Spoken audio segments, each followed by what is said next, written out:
I'm doing a little video on something I'm going to be calling my $100 mistake. It has to do with my glasses.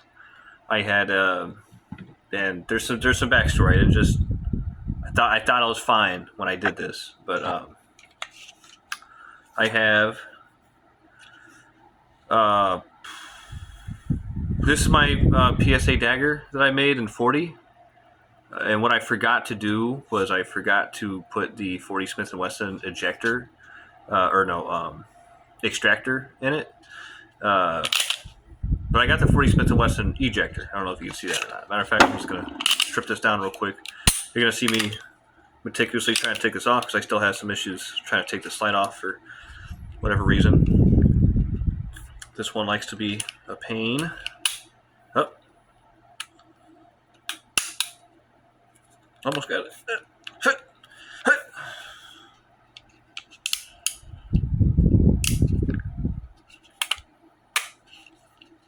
Alright. Oh, there we go. I don't know why it's catching like that. I'm not seeing any harm being done to the gun when I strip it off like that. I don't know. I just don't know why it's doing it. I'm not too concerned about it. It still functions. It still runs. But anyways, so here's what I was getting at. So do you see this little stick thingy? That is a 40 Smith & Wesson, I believe, ejector. The 9mm ones curve in a little bit, so it can cause more. It could cause issues with extracting and loading. I haven't experienced that because I know to switch them out. What I did not do though was that I believe the parts kit I got for this slide. So it's a Glock 22 slide, 40 Smith & Wesson barrel. It was noticeably different compared to 9mm.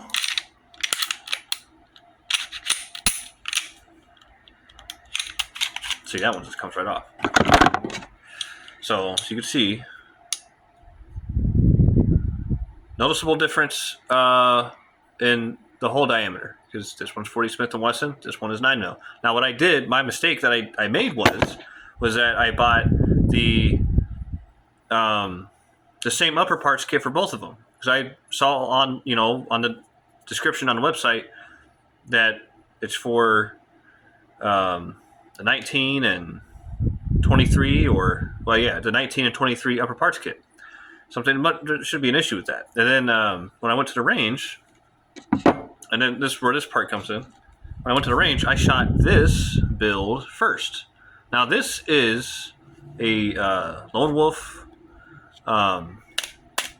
frame with an OEM Glock 22 slide. Okay, so it has all the original OEM slide parts except for the barrel, and I put a Gen 3 spring in here because this is actually a Gen 4 slide. And matter of fact, I'm gonna show you what makes it a Gen 4 slide, and that's you see that little copper ring right there. The Gen 4 guide rods don't fit into Gen 3 frames because they're just too big. So what you do, you get a Gen 3 guide rod, and you could put it together with the Gen 4 slide. You just need this little ring right here to take up the space because it's not as wide as a Gen 4 guide rods. So see, and that comes right off too. So I don't know what's going on with the PSA dagger one. I might never know, nor am I too terribly concerned about it. But that's what it'll look like on the inside. But other than the spring, the adapter plate ring thingy, and this barrel, it's all OEM factory parts. So this has the correct extractor right here. So when I first shot both my builds the other day, I shot the Lone Wolf arms first, and I had some issues with it. The issues was that the trigger wasn't resetting. I kept getting a dead trigger like every other shot. But I haven't taken it shooting since, but I dry fired the hell out of this, and the trigger keeps going back in the battery. Unless if I really short stroke it like that, it won't do it. I'm not concerned about that though, because I'm fairly certain that when I shoot the gun, the slide will go all the way to the rear, grab another case, and it'll be ready to go again. So that's why I'm pretty sure I won't have any issues in that regards. And even resetting the trigger still works. So I don't know if it was just a few hiccups. I hope that was it, and then this should be good to go. But you never know sometimes. And I'm still fairly new to all this. So I shot the Lone Wolf Arms with the OEM slide, with the OEM internals first. Didn't have any issues. All the ejection patterns went out to the side. So when I shot PSA Dagger frame, I had a casing, and this is why you need to wear safety glasses while shooting. Although my glasses are sufficient enough to protect my eyes, the casing came back with such force that it actually permanently nicked my glasses. I'm not sure if I'm going to be able to get this on camera, or if you guys could be able to see it, but it is right here, and it's a permanent little scratch, and now I need to spend $100 to go get new glasses again. So that was not ideal, but lesson learned. I got the new part coming in, so when I take all this down, it's going to be a real quick. And I could even kind of walk you through it right now. I just need my tool. I'll be right back.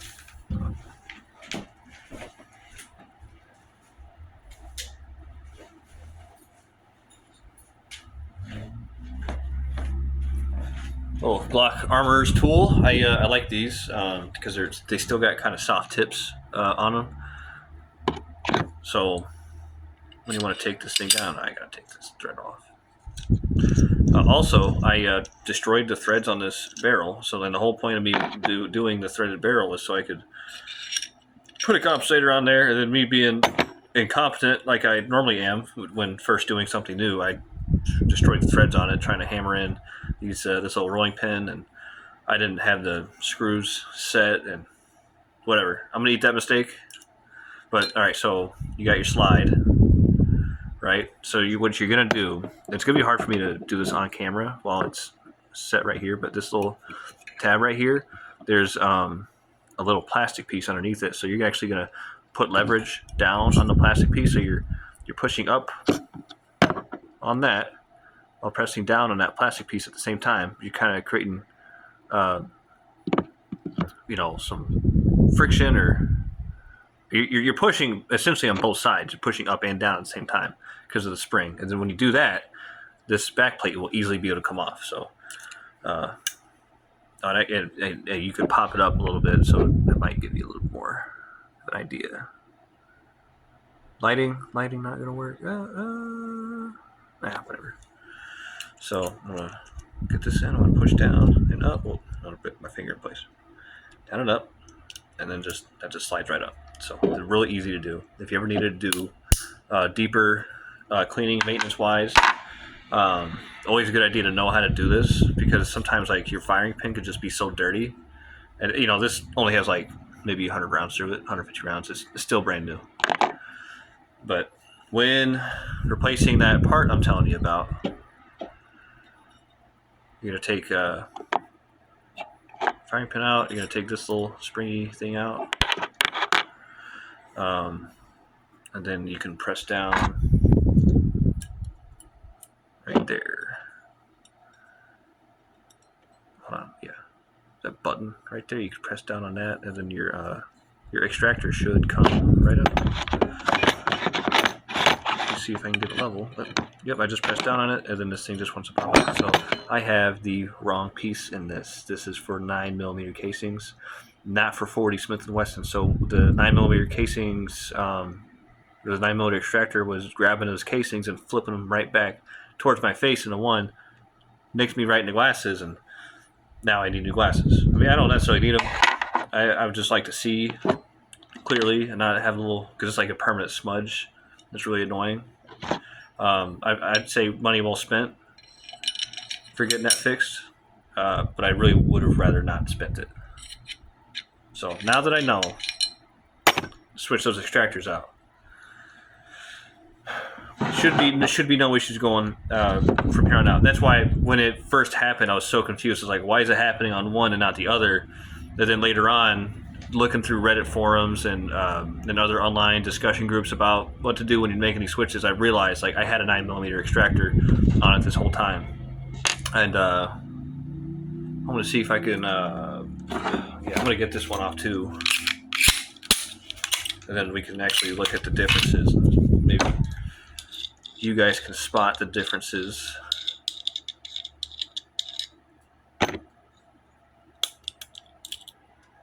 And then, so I don't know why I keep going back to this company. NDZ, they've worked. I've had to make them work. This little copper plate thing.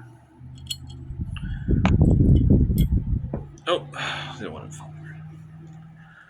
This little ring. I actually have had to do this 2 or 3 times now, where I got to file down the whole inside of the ring. As you can see, it looks pretty rough. It just has enough clearance for the spring to make through, and that's all you need. But the 2 or 3 that I bought, I've had to file down on the inside of it with like a little hand file just to get it wide enough for the spring to actually make clearance. That's not the right spring. This is, which is annoying. I'm gonna get all my fucking parts mixed up. All right. This, and then same thing like we did with the other one.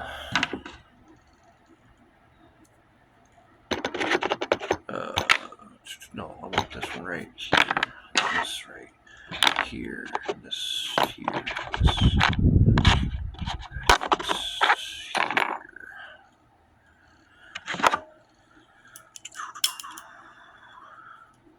Like again, you're gonna creating leverage down, so you're gonna be pushing down, and you're kind of driving up into that little this little silver nub. I don't know what this shit's called. I'll learn one day. I said that last time. I still haven't learned. You're just gonna move that tab up a little bit. You always want to keep it covered because there's spring tension on what's holding this in place. So you don't want that to go flying across the room and into the next dimension, because that will happen. I've had it happen. Not with this, with another project, which I'll talk about one day.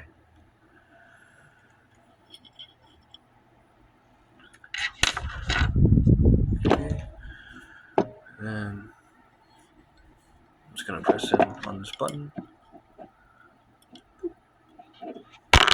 Falls right out. Okay. Now let's look at the differences between these two. If I can stop dropping stuff, we will look at the differences between these two. All right. This is also first for me looking at them too. The differences.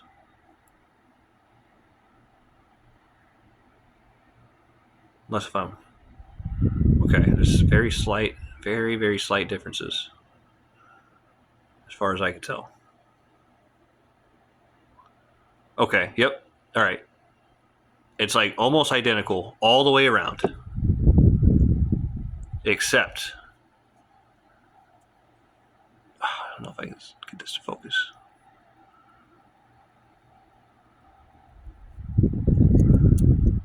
Maybe right there. I just don't have the camera for this. It's almost identical all the way around, except one of them is a little bit thicker. And I believe that's going to be the 40 Smith & Wesson one. At least I hope. I don't know, I'm going to take it to the range and probably get it wrong. And then putting it back in.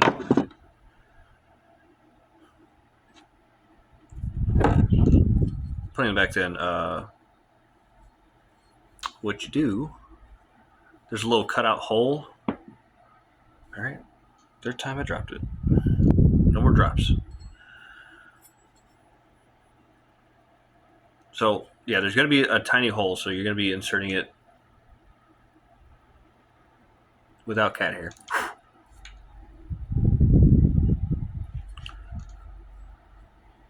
Just going to kind of go down like that. Maybe. There it is. And let go of that. Should be in now. And then you'll take your pieces. This spring part is going to be the one that's going to be exposed. Make sure this depresses all the way. If it does, if you can actually get it to like be flush with this back plate back here, then you did it the right way. If you gotta like, if you keep forcing it and it's still like sticking up a bit, then you did something wrong. Then just try to take that extractor out, put it back in, and try again. Otherwise, it's not going to sit right, and you're not going to be able to get your back plate back on. Ask me how I know. No, you don't have to. You already know. You already know how. Put the firing pin back in, and then you're going to kind of press up. That.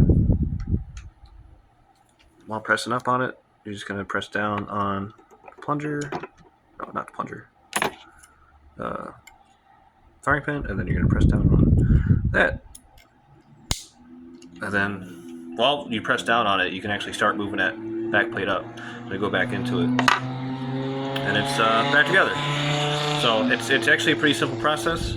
I've had one issue with a Glock 30 that I bought, and it's super nice now. But when I first got it, whoever owned it previously never cleaned out anything in the internals.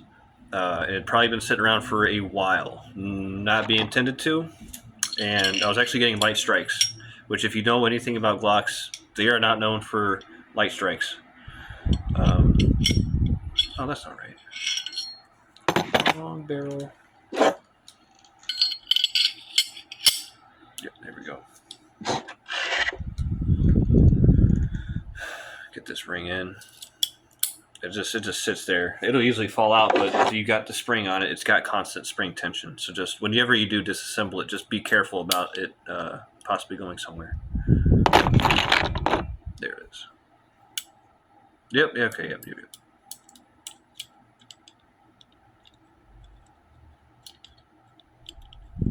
And I might have difficulty getting this back in because of how the spring sits in. Oh no, it's going right in.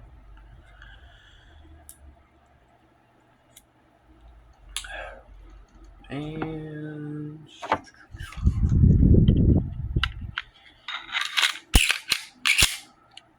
function check.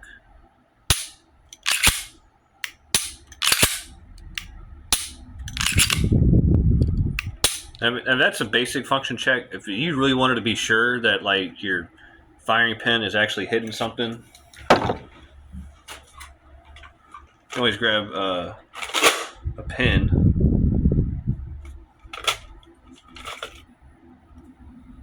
or a mechanical pencil. And then what you do, get your striker ready, put this down. Hold on. Might need to make some space. Yep, there we go. Yep, there we go. So that's going to fully sit down. When I pull the trigger on this, it's going to pop up, and that'll be your firing pin, your striker. Something's going to hit the pin, which would normally hit the primer on the casing. So if it moves up, then you're good. It's making enough punch to actually indeed shoot. This is a mechanical pencil I never used before, and it just crushed that tip. You still can't see it because this camera's not great. It's a phone camera. I'm not going to be mad about that. I ought to be mad about that.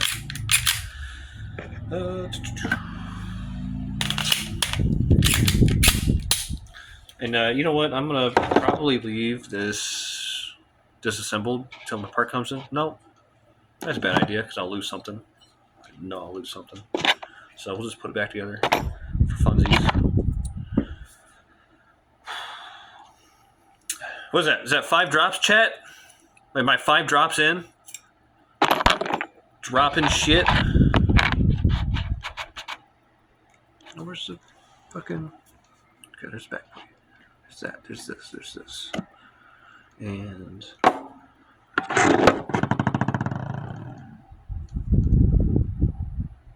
I've lost the extractor thingy, Bob, I think. Oh, here it is. I thought I was cooked, chat. Chat, we are not cooked. Same deal as before.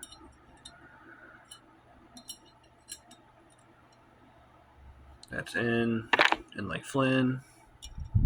Get this in. Make sure it gets down. It does.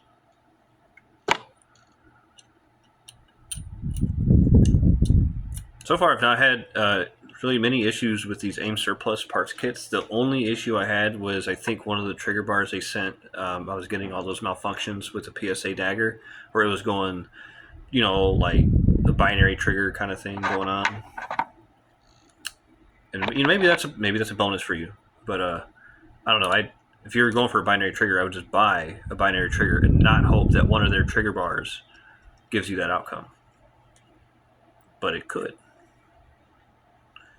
Push down, up, and down, and up. Get it in. Snap. And then we're going to do a little bit of this. And a little bit of that.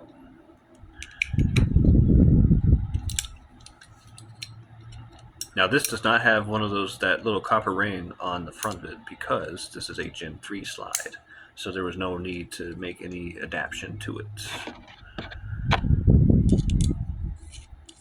Oh yeah, here's I don't know if you can see it. You probably can't see it. Every time I've said I don't know if you can see it, it's probably been a no so far. You might be able to see that little line in that threaded barrel. Yeah, that means I can't put anything on this anymore, except for this threaded barrel protector, and that's just to hide that god awful gouge in it. That's all. That's all it's here for. On the plus side, though, like I don't think this is gonna come off, because I got to really tighten this on to get over that scratch. So a win is a win. Where the fuck did my frame go? Okay, here we go. Bloop.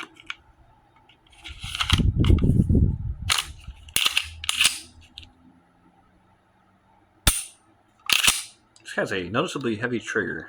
I mean, it's not bad. It's a pretty standard. The Lone Wolf trigger is pretty nice, and I think I went with an OEM trigger bar. So I don't know. This is an AIM surplus trigger shoe with a PSA dagger trigger bar. I think all the internals are PSA dagger except for the trigger shoe and that 40 extractor. I don't know if you can see it. There you go. That little stick they kind of see right there. That's the 40 extractor. And I'll show you what a 9mm extractor looks like, because I got that right here. See how it kind of curves? There's, I mean, from what I've read, there's potential that it could like drop it. Six drop chat. There's potential from what I saw. I mean, from what I read, people say that it could hit the primer while it's loading into the magazine if you had like this ejector on there with 40 Smith & Wesson. I don't know how true that is. I'm not going to test that theory. I'll try to do the best I can in not finding out. If I think it's going to be an issue, why test it? And then, I don't know what's going on with this, but this trigger, I mean, it's not affecting the trigger performance, but it kind of creeps. I don't know if the camera can catch it. It just slowly moves up. Maybe it's something to worry about. Maybe it won't be. I don't know. I'll let you know if it's an issue in the future. So, yep, Lone Wolf. Lone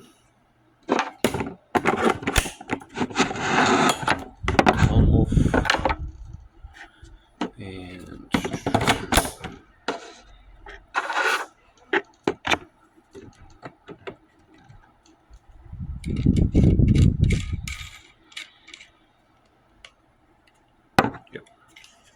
Lone Wolf build turned out pretty good so far. My Block 19, good old reliable. Now, it's probably had a few hundred rounds through it, and say the past 100 have been flawless. It was getting there. That was a struggle. This is just a Gen 4 Glock 19. I use this as a frame of reference of what I want things to look like. You know, if I'm having an issue, I can just easily just take this down, see what's going on in this, compare it with the other one, and see, you know, like, is the trigger bar riding up on the frame? Is it touching the frame? Is it ejector, you know, out a little bit? Is the cruciform fine? Is it level? And I don't know, I just use it as frame reference. Like, if it looks like this, it should be good to go. I think that's how I found out about the cruciform on that PSA dagger when it initially had problems. Like, this doesn't look anything like it should on this. Even though it's 40, it's still the same layout as this 9. And then I do have another project coming up. Well, another couple of projects coming up. So this is a 20 frame, a Gen 4 20 frame, and I was just going to put I was thinking a Glock 40 slide on it, like a long slide, so it'd be ridiculously long. And then also the same thing with this, I was going to do a Glock 35 slide on it. So far, I've got the takedown lever in place with that little spring. I fucked up that spring in a previous little thing I did. It just needs a locking block and frame pins. So I think I have enough frame pins to get it done right now. I just waiting on the locking block. But I also ordered more frame pins because you never know. And the magazine release. Honestly, magazine release might be one of the most annoying parts about doing these.